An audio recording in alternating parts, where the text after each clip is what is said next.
move ahead to a panel discussion on next-gen technology to redesign the public service delivery. Ladies and gentlemen, please put your hands together to welcome Shri Nitin Ramesh Gokarn, IAS, Principal Secretary, Housing and Urban Planning, Government of Uttar Pradesh. Sir, if you could please join us on stage and maybe have a huge round of applause for Shri Nitin Ramesh Gokarn. Welcome, sir.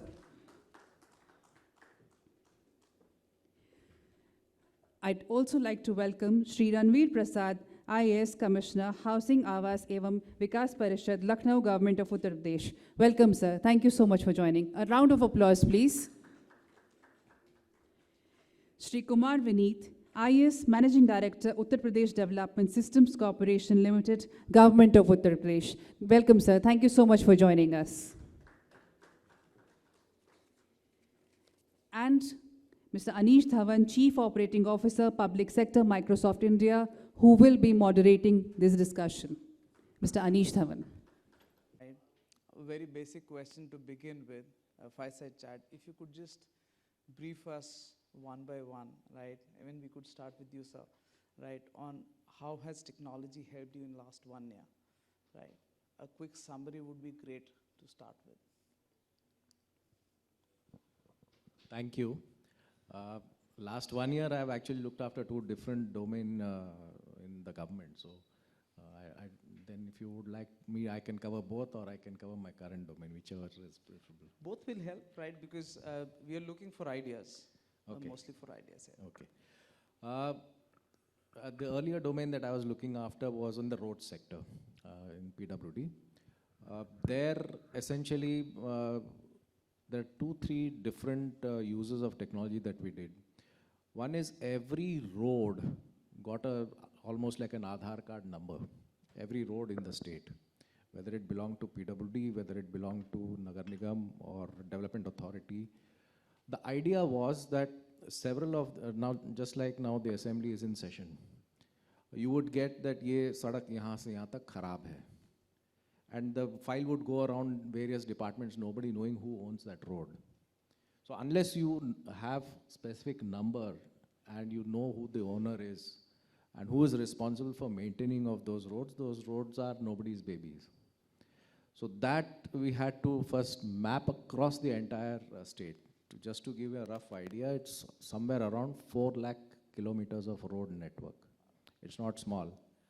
And it goes right up to each and every village in the state, right up to the various majaras. In the Nagar Nigam areas, it went up to even 500 meter, 200 meter stretches. So that is the kind of detailing that went into it. So after that, for PWD, it became very easy for us to take it on to our maps in what we called as a Srishti, which was based on a GIS platform. So that every project that we have taken for road improvement or for road maintenance or road repairs, we could then start plotting across the state. Just to give a rough idea of what PWD budgets and PWD work is, we had on an annualized basis somewhere around 30,000 crore worth of work going on in the state. I'm talking of both bridge corporation as well as road sector. And more than 65,000 projects, unique projects going across. So physically, it's not possible for any official to look at it unless you have a data-driven system which is based on technology. So that was where it helped us in our road maintenance policies to remove inconsistencies in sanctions so that the same road doesn't get sanctioned twice. Because a lot of roads, we also came out that a lot of roads are the favorites. The same road gets sanctioned. Ramu के घर से शामू के घर तक एक सड़क हो जाएगी, फिर शामू के घर से रामू के घर तक एक हो जाएगी. Nobody knows. So that kilometers and exactly what work needs to be done where started getting planned. Secondly is we started looking at throughputs and grids for forming new state highways. And that was done by the PWD where, you know, we had these 10 square kilometer grids across the state and looked at national highways, looked at major ODRs and MDRs. And that's where roughly 3,500 kilometers of state highways were declared as state highways in one shot in 1 year. And this was geographically spread out. It's not that it is concentrated in one district. It's spread across as per a grid. And each of these has connectivities with national highways and with the major roads, wherever there are gaps with expressways and national highways. So this spatial planning, as it were, is possible only when you start looking at data on the screen and data starts talking to you on where the gaps are and where you wish to fill it. I'm just giving you these 2-3 examples to give you a broad idea of what technology makes it possible today for better delivery of services and for better planning. In my current assignment, we have what is called as Online Building Plan Approval System, OBPAS.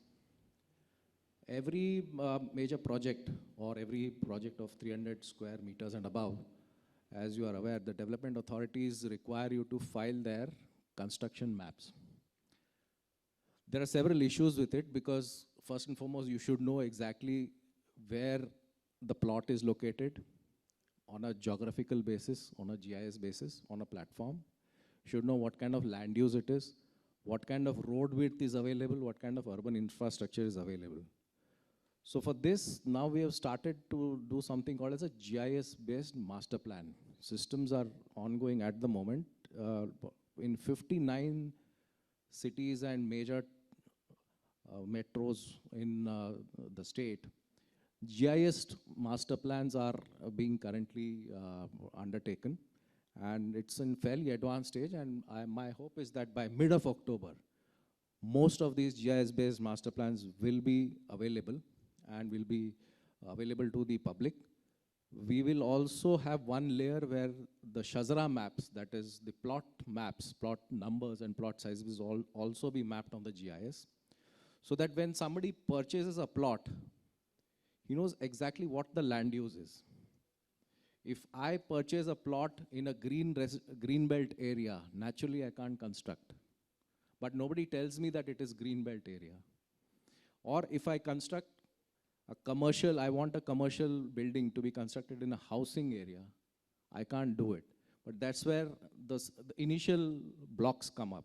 So unless and until this gets mapped on a spatial basis across the state, and the building plan approval system today is what is called as an auto DCR mechanism, where you feed all this on a DCR platform and the system itself generates whether the maps need to be approved based on standardized formats, based on standardized specifications. And if there are any problems with the maps that have been submitted, it throws up the issues for rectification, so that it is transparent across to the architects, to the owners, to the builders. So these are some changes which are rapidly being brought in. Technology is not technology per se, but technology is for the common man, for each and every individual. That how technology makes a difference to their lives. That is what is being looked at. Thank you. Good afternoon. I have just taken over as a housing commissioner. Just joined. So, but I will tell you about, earlier I was a relief commissioner and secretary revenue. So, we'll tell you about the journey using IT and how could we deliver in a better manner using IT tools. See, as relief commissioner, my office was supposed to provide benefits as under SDRF, State Disaster Relief Fund, to the victims of disaster as soon as possible. So we designed and we got implemented a end-to-end beneficiary management system, and we also connected it to our Bhulek system, because most of the disaster victims are farmers. Like due to excessive rains or floodings, the fields get damaged and we have to provide agriculture input subsidy. So earlier what used to happen that there was a manual survey by our revenue officers, mainly Lekhpals, and sometimes the name of the farmer and the land which he or she owns, that never used to relate. So during data entry itself, we linked it to the bullock so that that data perfectly matches.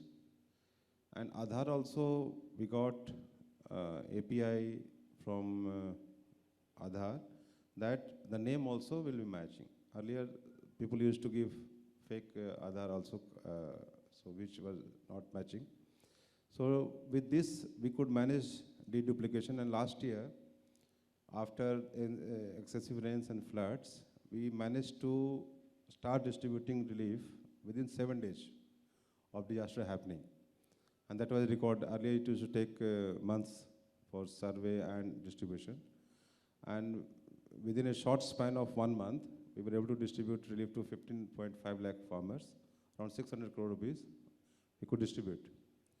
And so this time also, this year also, we had floods due to water coming from Chambal river from Rajasthan and going to Yamuna and then to Ganga.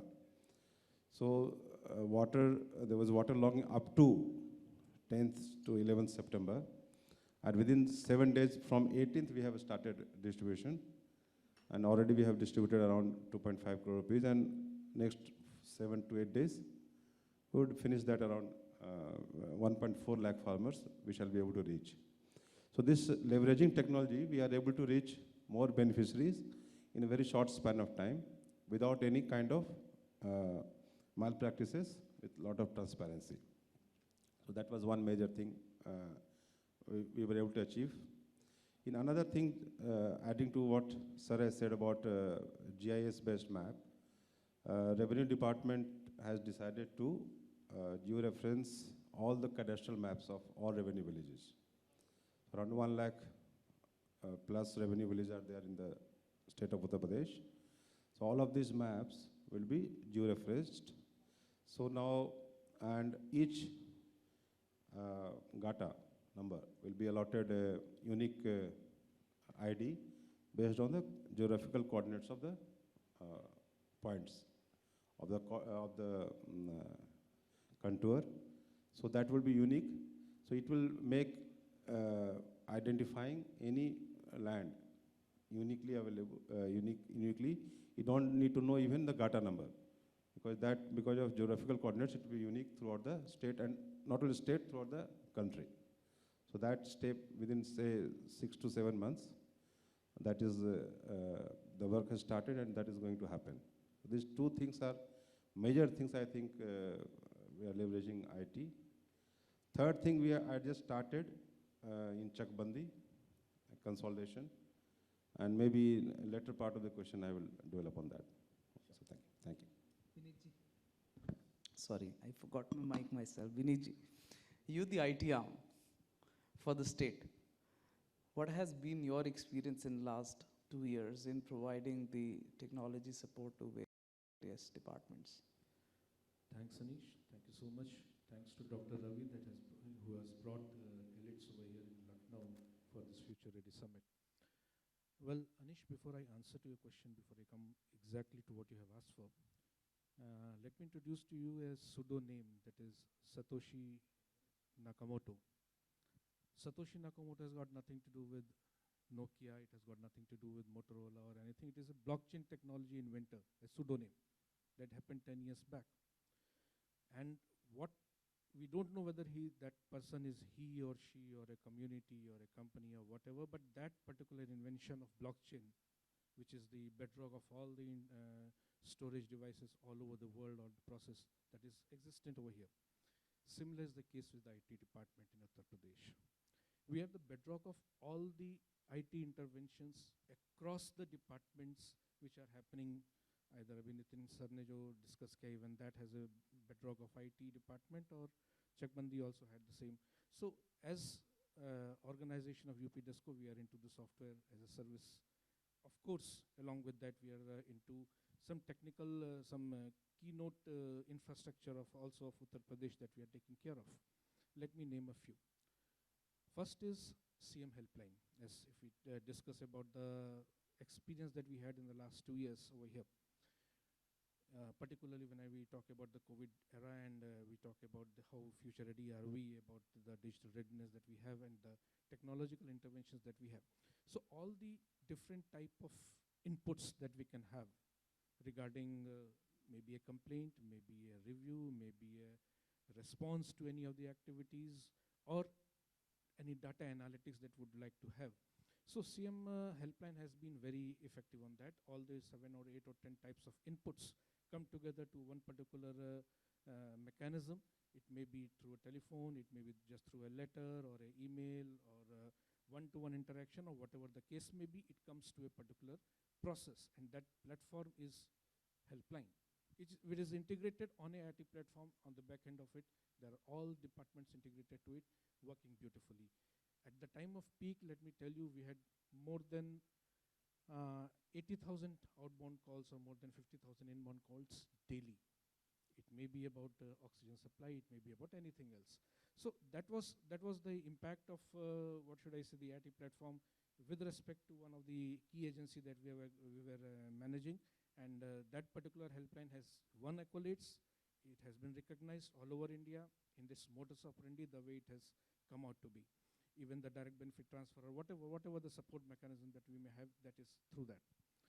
Second is the critical data that we have, the data center, which we are trying to upgrade it, we are trying to have it, all the direct benefit transfers, all the important issues that are coming up through it. So we may talk about anything. We may talk about, say, common service centers or e-Ganna, as Busreddy sir was just discussing, or e-mining, or you just come to any of the discussion you have, and the backend platform or backend idea beneath is IT sector, which we are into it.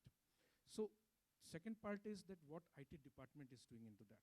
So we have three basic accolades. One is policy intervention, where we're trying to bring in as many policy interventions in terms of either startup ecosystem, be it in electronics manufacturing, or be it what should I say, IT industries or electronic industries, manufacturing industries, or data center, whatever it may be. So we've got different types of policies, the interventions are there. So it is because the government is ultimately a facilitator of services, a facilitator of ecosystem that has to come up. So in that way, this ecosystem is building up. In the last 2 years, it has come up in a very big way. Coming back to the data center policy or data center thing that we have just discussed, because India has just got 2% of storage of what we actually generate, the amount of data that we generate, entire world is approximately 18 to 20% of the data of the world. And we just have 2% of it that is actually stored in India. And of course, in Uttar Pradesh, it was even lesser. So now this ecosystem that has developed in Uttar Pradesh is definitely going to help, not just in employability of the scenario, but also it will develop an ecosystem in the entire state. We are coming up with edge data centers concept also, so that we may come up with our AVGC policy, video graphics and gaming policy, which can just prop up the entire facade of this environment of IT in Uttar Pradesh. So if I look into the future, then yes, infrastructure as a service, because recently we have all heard that national logistics policy has just been declared by Honorable Prime Minister. So infrastructure as a service is what we are looking forward to in days to come. So to conclude, yes, software as a service, we are into it. Policy interventions, government is there in a big way. And of course, in the last 2 years, this intervention has really helped the entire state to keep running and moving. Thank you. Thank you. I know, Mr. Gokarn, you got to leave, so I'll just ask my last question to you, right? What are the next 2 initiatives or 3 initiatives that you're planning for your department? You mentioned the spatial mapping, right, and the GIS part. Apart from that, and how can, or if you see any blockers, right, to what you're thinking right now, how can technology partners like Microsoft combine us together, right, come and help you achieve that faster? Well, I think I'll take off from where what was mentioned on blockchain technology. UP has recently brought out the transferable development rights policy, wherein you can have purchasable FAR. That will lead to densification in major corridor areas, specifically in what is called as transit-oriented development, wherever you have major MRTS projects, just like your metro. If around 500 meters on both sides of the metro line or metro stations, it leads to densification, you'll need to buy and sell FAR. So that is the policy which has come up. We are looking at blockchain technology in order to be the repository of all these transactions in terms of purchasable FAR and who is the owner of what specific FAR category. Because it will be very difficult for anybody to keep filing and seeing each transaction, how it has progressed, and to have its fidelity intact as to whether it is actually genuine or otherwise. So that will help. Also, we will now be looking at spatial availability of FARs as well across the city. Which particular place has got what FAR, that will now come as part of our master plan. The second important thing is now we are looking at a Lucknow Kanpur state capital region to be made, which has been recently announced by the Honorable CM. For this particular purpose, we are not looking at regulatory mechanism, but we are looking at technology-driven smart solutions, plus an environmentally sustainable model which has got elements of economy also brought in. So we are looking at not spatial planning, but economic planning and environmental sustainability. To give you a small example, like what's happened in Bangalore. You have cut down on all the drainage lines and constructed on it. You've gone and constructed on lakes, and then you expect that flooding doesn't happen. That doesn't happen in nature. So unless and until you have plans which lead to an environmentally sustainable option, where all these natural drainage lines are shown, people don't construct on them, and if somebody has already constructed, give them the option of purchasable FAR, and they can go and settle elsewhere, and those drainage lines can be cleared up. Things like that. Some of these ideas are still in the anvil, and we are holding an urban planning conclave here in Lucknow on the 23rd, 24th. You are most welcome to attend it and give us your technology solutions also for it. Thank you. Sure. Thank you so much, sir. And my request, Mr. Anish Dhawan, to please present this small token of appreciation to Mr. Nitin Ramesh Gokarn, Principal Secretary, Housing and Urban Planning, Government of Uttar Pradesh. Thank you, sir, for taking out time from a busy schedule and coming here to be with us. Thank you so much. Can we have a round of applause, please? Right, so you could ask your questions as well, right? It's not, don't let it only be me. Any area that you feel that we are in a position to answer or we should be able to answer, do fire it at us, right? So let me was just taking notes along with that. So I'll come back to you, sir, Vinitji, right?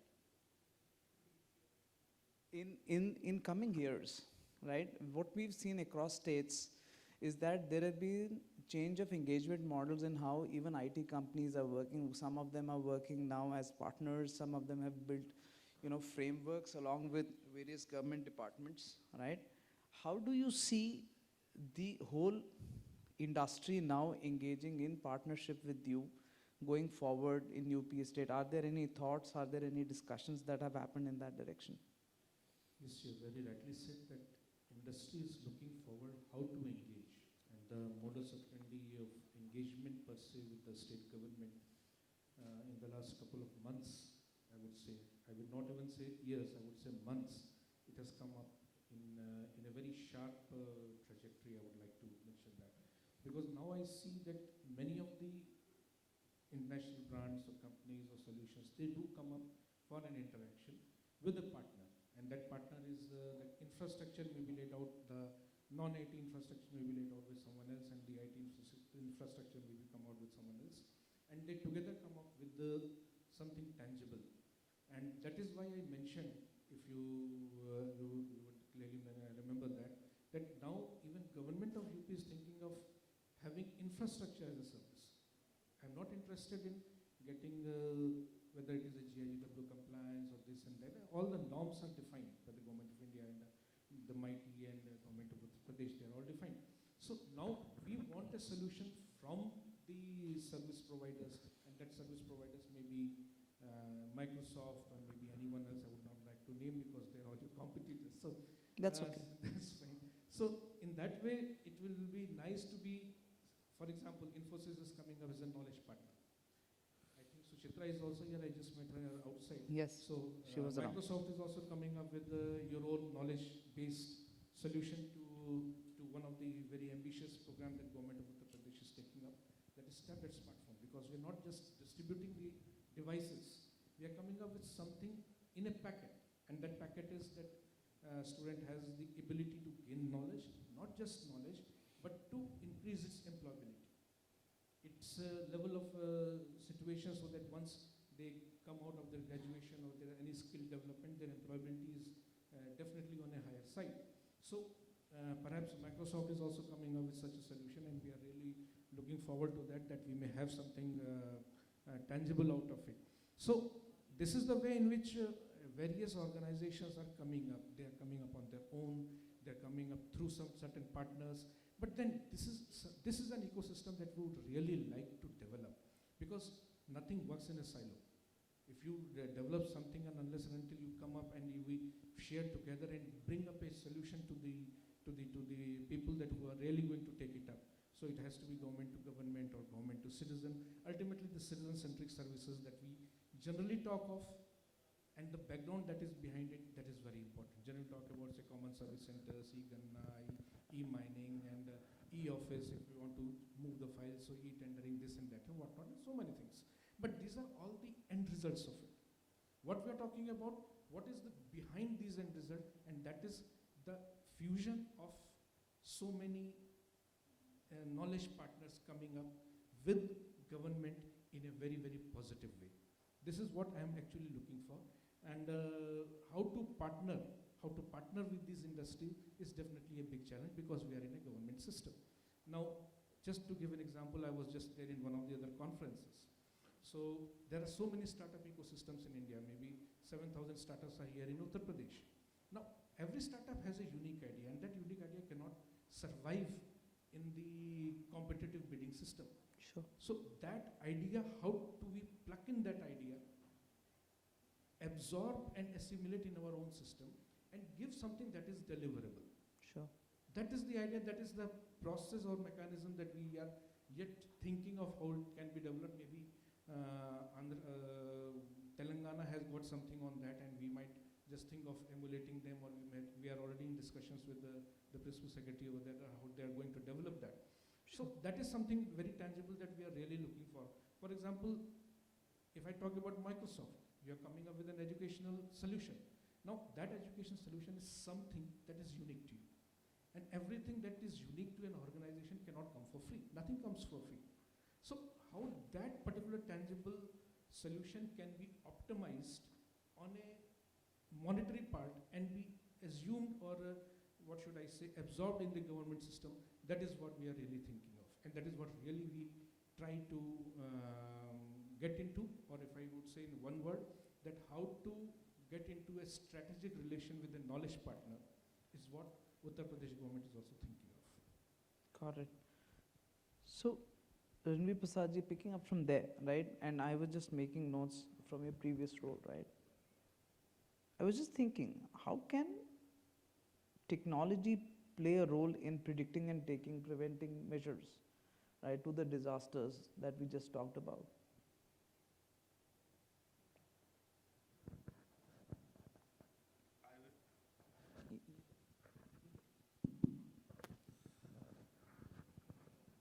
See, like if I talk about Uttar Pradesh, the biggest hazard which we face is of floods and that of rains. So, due to climate change phenomena, now we have more unpredictable rains, irregular monsoons, rainfall when we least expect it. So, we need to have more predictive capabilities, so that at least 4 to 5 days in advance we know. So there is something called Doppler radars, which IMD deploys. So recently, government of Uttar Pradesh has decided to set up 5 more Doppler radars. So that will give a very in-depth knowledge about the movement of clouds, etc. because of that.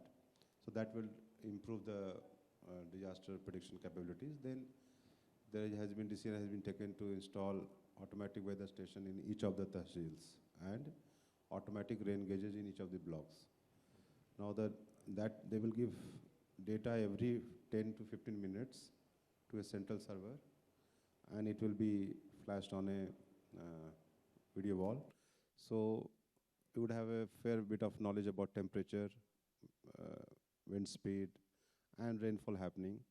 And that would also, this much data would be useful in predicting, in fine-tuning the model, weather model which IMD has. In this connection, I would like to also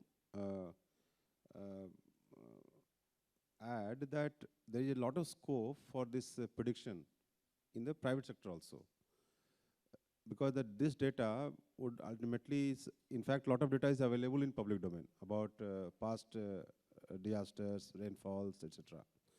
Now, anybody can build a model based on AI on that and start doing a citizen driven this weather service. This had happened recently in Chennai, I think, where using social media and all, there was a group which was predicting rainfall more accurately than even the IMD. So that is there is a lot of scope for that. In fact, there are some big companies doing that, but I think even smaller companies, smaller people like startup can flourish on that. There's a lot of talk about climate change resilient infrastructure, disaster resilient infrastructure. So for that, you need to have information about risks. Like anybody wants to set up a project infrastructure needs to know what kind of hazards face the area. So for that, the using past data and all, people can develop hazard modeling systems in which they can inform private sector. Even now government is planning for that, to have a this hazard awareness using with a special information, but that will take some time. But private sector can do it right away, and there is a lot of information available in public domain also. Regarding a special thing, I would advise, give an advice about the software which is available now. Like most used software is Excel spreadsheet. Now it can be made spatially aware, geospatial aware. It's not like now you give a table, it generates a chart. It's like so similarly, given a table, it should generate a spatial map. If that capability is built, inbuilt, so that will give a lot of push to making information geospatially aware. In another thing which I would like to add from my side about which when a Chakbandi commissioner, consolidation commissioner, wanted to digitize Chakbandi end to end, because see, consolidation operation is like when you have one farmer has lot of land holdings in a village in different parts, and you bring it to one place so that his productivity is increased. Overall, agriculture production is increased. Consolidation operation has been undertaken in Europe also, many countries of the world, and likewise in Uttar Pradesh. It was a means of land reform, but I wanted to do it make it as a means of land planning, and that is what its future is. Because of lot of fragmentation, lot of successors, so lot of fragmentation there now, and we need to bring in new projects. For that, we need to land. That can happen through land planning. So I was surprised that we do not have a software to do land consolidation. In fact, I searched not only in India, but globally available. It is still in like a drawing board stage or something like in research stage. So I think if somebody does work on that, land planning, which is, see what Microsoft Office did, making this very useful software available to masses. There are other software also, not only of Microsoft, other company also, which which is basically focused on making it available to masses who are not very tech savvy, but still they can use it. So that capability should now be brought to for this geospatial planning, land use planning, so that in government sector, lot of departments can get on board this new phenomena in which everything has to be GIS aware to make it more meaningful. Thank you. Got it. So, Vinit, what is your vision, right, or steps the government is taking to ensure that technology reaches the remotest part of Uttar Pradesh, given the size of the state as of now? Yeah, we have a huge size, but just I would like to mention your success story of your company. So Microsoft, it came up with Office solution, MS Office, be it Excel, data analytics, be it Office, be it print typing, be it anything. So that is a solution that came in and became a household activity. Similarly, we have got a one of the intervention that has actually to happen at the ground level is reach of technology. So when you really want to have a reach of information, you need an interface, and that interface is either tablet or smartphone or laptop or whatever. It has to be banked upon by connectivity. So if I say there are 58,000 approximately villages in India, in Gram Panchayats in Uttar Pradesh, out of which approximately 47,000 are already with the 4G connectivity, and on a very fast space, the BharatNet activity is coming up, and we are going to have optical fiber cable at each and every village. That is what we are aiming at. Second is availability of the service at the citizen doorstep. So for that, again, we need efficient service delivery mechanism at the doorstep, at the panchayat level. So an idea is coming up that all these services, all the government to citizen-centric services that can be delivered at the doorstep, if that can be through a common service center which is available in the panchayat itself. So Panchayat Raj is coming up with a very ambitious program of delivering this entire concept of reaching the mass in one way and the mass reaching out to the government the other way, a two-way mechanism at panchayat level, where you have a hardware system installed over there, a Wi-Fi area connected to that particular place so that people get connected, and that is one part. Now third is what UPDESCO is doing. So there is one very ambitious scheme that we all know, Swami Vivekanand Tablet Smartphone Yojana, which is going for the next 5 years. We had a pilot in the last year, and it was very successful, and we are going to continue it. The government is going to continue it again in the next 5 years. And that is that we will enable each and every student post his class 12th and enrolled in any of the courses, be it MBBS, BTech, MA, BA, PhD, whatever, that is one part. Even skill development, not just ITI or something, skill development missions, a 15-day or 100-day or 30-day skill development missions like carpentry and everything, they are also covered with this process. So how does government enter into it? It is not just giving the device, because we are also giving a two-way interaction. One is that we have given the device, enabled an environment and ecosystem all around where the devices can be used by the person to increase their employability and their educational content. Second is we push the educational content through these devices, through these, so that they may reach the person in a big way, where they are aware, even sitting in the remote area of a Basti or any other village in Balia, and just having a net connectivity and a device in their hand. One device enables the entire family. So one device in their hand, so they can resort to e-Ganna also, they can resort to educational content also, they can come up with so many educational content that are being created by the departments. Recently, Bhashini is also coming up, you might be aware of. So all the educational contents are being created in a very, very big way by Government of India. In another 2, 3, 4 years, this is going to be one of the biggest online repository of information, of knowledge anywhere in the world. So that is also going to be there. So you have all the paraphernalia, but just to give accessibility to this paraphernalia is what this particular scheme is all about.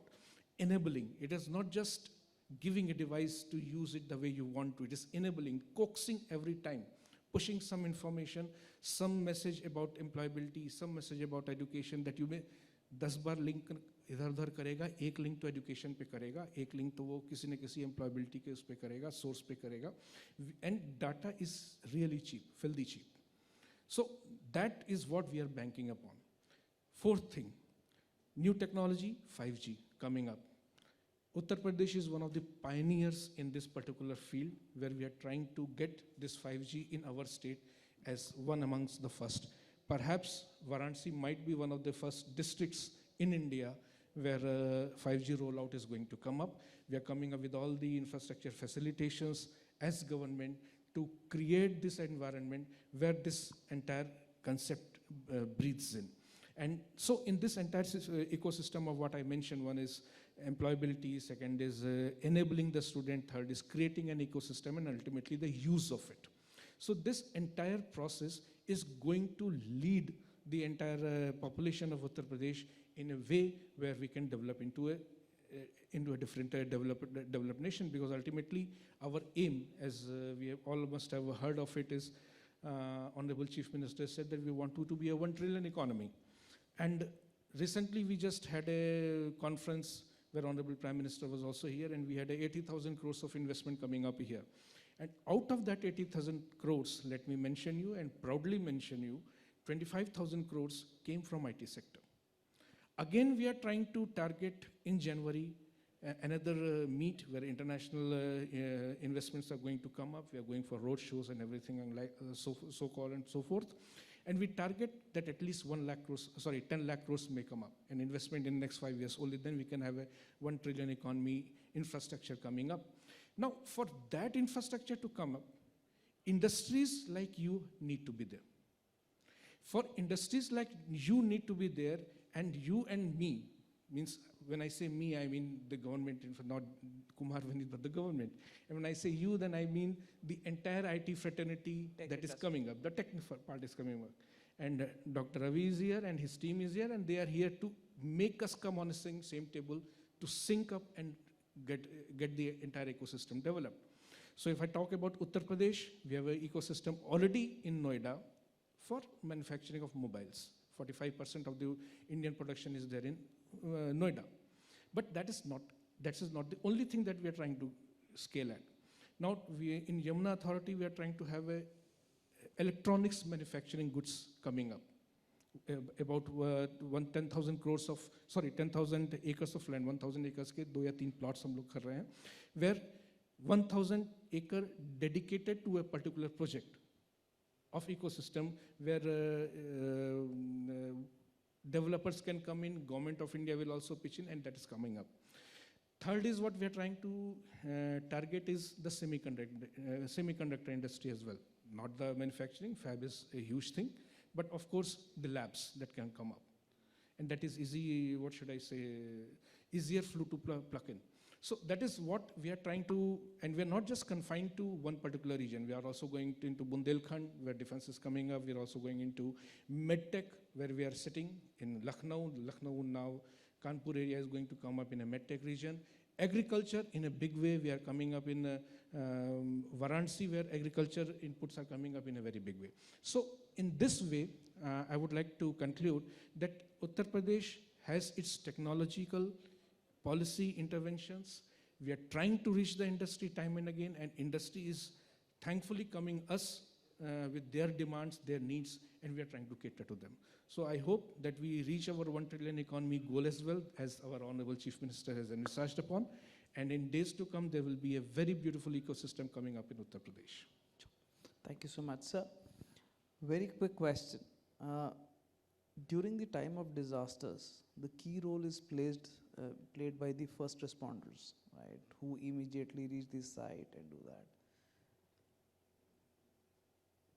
What did you see was missing in your experience for these first responders to be more productive from what they were right now, from a technology perspective, that could have helped them better? I'm again picking on your older experience. See, disasters come in many forms. I would talk about COVID. It was suddenly out of blue, something happened in other part of the world and struck us.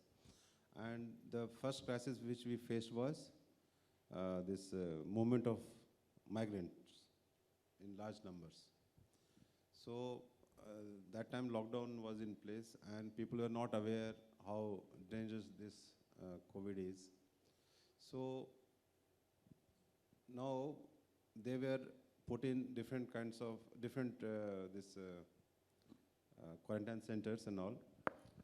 Now to record their information immediately and then make that available to headquarters so that resources can be planned for their food, the funds can be arranged.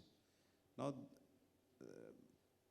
I thought that if they are more now we have handheld devices, and that can be made more ubiquitous, everybody.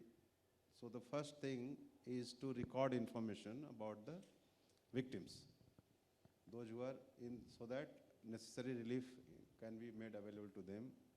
Now we have this Aadhaar-based system, payment system and all. So if their information comes online, then other things can follow very easily because the DBT system is very set in place. So that I found was could have been more useful.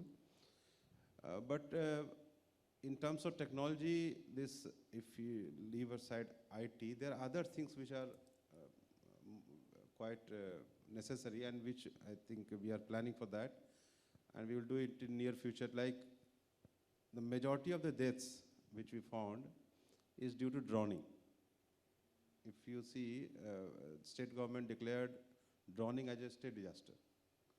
It was identified, it was a hazard, but it was not identified and recognized as a disaster. So the one benefit was that those who die by drowning, their family members get now relief from the state government. But what we found that it's a major, one of the major causes of death. Now to save people from drowning, like for example, in one incident in Ayodhya, 9 members of a family were washed away when they were taking bath. So now we are planning this on Ayodhya Ghat, a full-fledged rescue center in which remote controlled buoys and floating jetties, etc. can be made available, and high-speed boats. For example, between life and death, it's a matter of few seconds. Correct. 5 seconds. So somebody is drowning, the person has to reach within 5 seconds. Otherwise, it will not matter after that. So that kind of technology we are now planning to deploy. The action plan is ready. So the rescue equipments can be more high-tech. You know. But talking about technology, some technologies, sometimes it looks that it will be very useful, but it is not so useful. Like there was satellite phones have been purchased. It is with us also. For 5 years, not a single call. We did not find it useful to make even a single minute call. We had subscription and all.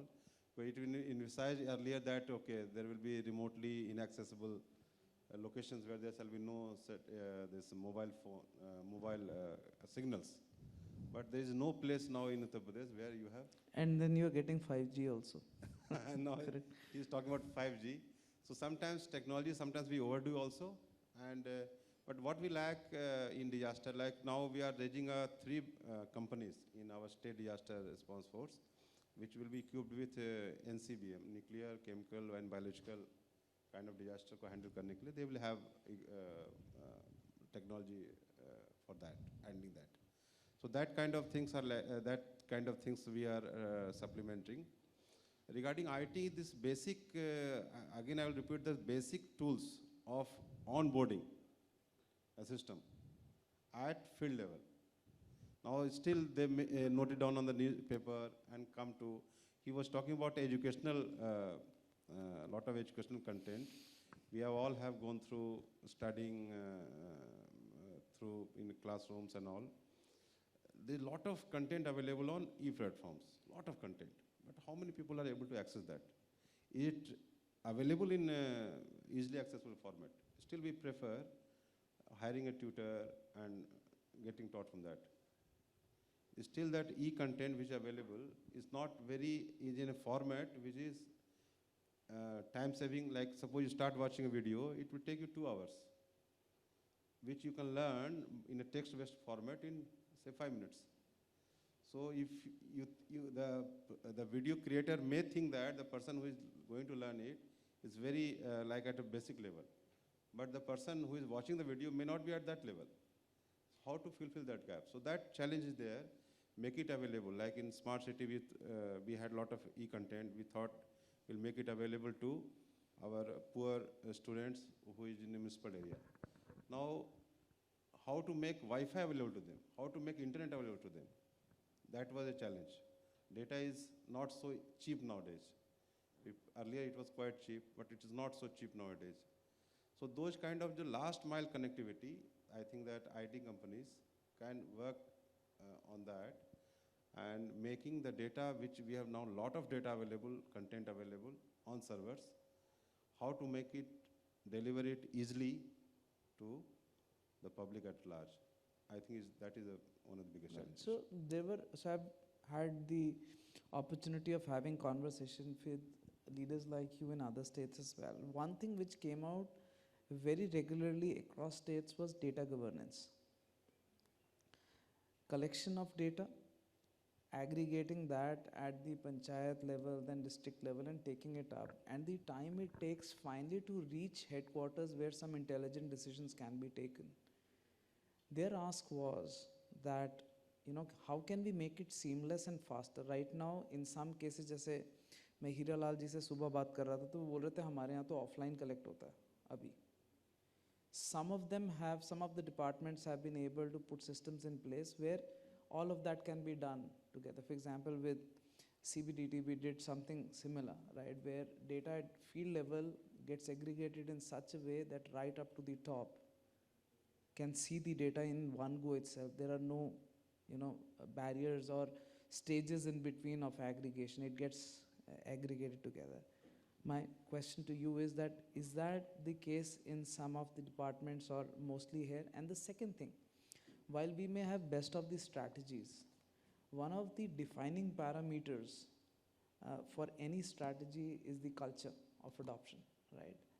And I see you as a big role player, right, in changing the culture of entire state and the way people think. Your thoughts on both of those? Thank you so much. Actually, I had the privilege of attending one of the national conference in representing my state, जो भी अहमदाबाद में हुआ था, गुजरात में. Honorable Prime Minister came into it. That was for the first time when I actually realized what is Amrit Mahotsav and Amrit Kal. So what you are talking about is Amrit Kal. Amrit Kal में हम इन सारी technologies को interventions के साथ ले आएं और उनको develop करें.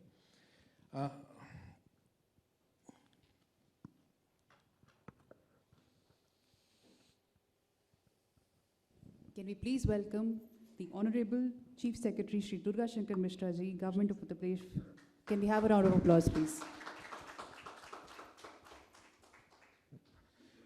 So what we're talking about, the data analytics and the data taking of the events. So Abhijit's department ko sir was heading, revenue department. We already have that in it. The biggest input that happens in the agriculture system is land records. One is land records, other is khasra. कौन से seeds बोए गए, कहाँ पर बोए गए, what are the analytics, how we can develop into it. That is coming up through a device in a seamless way. In the coming years, you are going to see Uttar Pradesh going to be a leader into it. Second is health activities. All the health inputs, be it Anganwadi, be it other activities, that are already there into it, they are being enabled. And that system, that ecosystem is going to be in a big way in Uttar Pradesh again. Of course, the medical infrastructure, which is being driven by Government of India, is already there.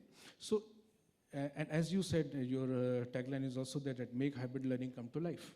That is exactly what is happening in Uttar Pradesh also, that we are coming up with so many organizational skills and development activities coming up together to make Uttar Pradesh a better place. Over to you. Thank you so much. With that, we will bring it to an end. Thank you so much for your time. Thank you to the esteemed panelists for this wonderful and insightful discussion that we've just heard. And may I request Dr. Ravi Gupta, CEO and Editor-in-Chief, eGov and Digital Learning Magazine, to please come on stage and present a small token of appreciation to our esteemed panelists here. May I request Dr. Ravi Gupta to present this appreciation memento to Sri Ranvir Prasad, IAS Commissioner, Housing, Awas, Evam, Vikas, Parishad, along with Mr. Anish Dhawan, Chief Operating Officer, Public Sector, Microsoft India. Thank you so much. Thank you so much, sir. May I also request Mr. Anish Dhawan and Dr. Ravi Gupta to present this small token of appreciation to Sri Kumar Vineet, IAS Managing Director, Uttar Pradesh Development Systems Corporation Limited, Government of Uttar Pradesh. May I also request Dr. Ravi Gupta to present this small token of appreciation to Mr. Anish Dhawan, Chief Operating Officer, Public Sector, Microsoft India. And may I request the panel to please pose for a group photograph.